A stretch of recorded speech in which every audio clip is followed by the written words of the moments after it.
ako, nagugutom na ako, anong oras na? Nasaan na kaya yung inutusan ko bumili ng ulam? Ang tagal-tagal dumating.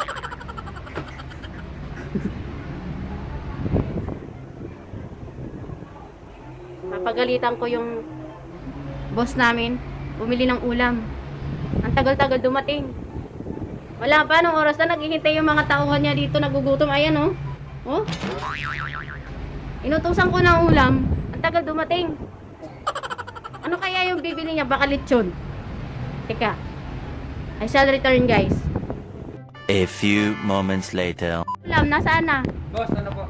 Ang tagal-tagal, kanina pa kami naghihintay. Anong ulam yan? Tingin nga. Natin. Ito, boss. Ay, ang sarap pala yan. Oh, sige. Punta na lang, boss eh. Oh, okay na yan. Masarap pala yan eh. Okay na. Ano, bakit buto? Asan? Walang nabili ko, boss eh. Bakit buto? Ang tagal mo doon, buto lang. Wala na, boss. Ito na yan. Ayos, ginawa tayo aso. Ano tayo aso? Eh, sorry, boss. Ano na lang. Bawi na lang tayo next week. Oh, sige, bawi na lang. Amoy-amoy muna tayo. Oh, sige, amoy-amoy na lang. Oh, sige, ihanda na nyo ng pagkain. Nagugutom na ako. Ang sakto-sakto ng binabayad ko sa inyo sa audio araw-araw. Ang tatamad ninyo. Ito, boss. Mabilis lang po. At tatagal nyo pumilo sa gugutom na ako.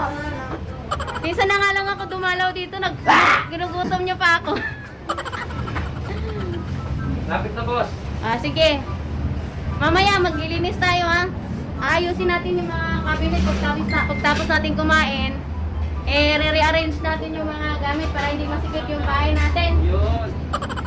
O sige, mamaya muna, kakain muna kami. Yung ulam namin guys, buto. Para kaming aso ngayon. Aso, ayan ang buto. Oh, buto. Mura lang yan, buto. 30 pesos lang, kasya na sa amin. Amoy-amoy muna. O sige, kakain muna kami ha.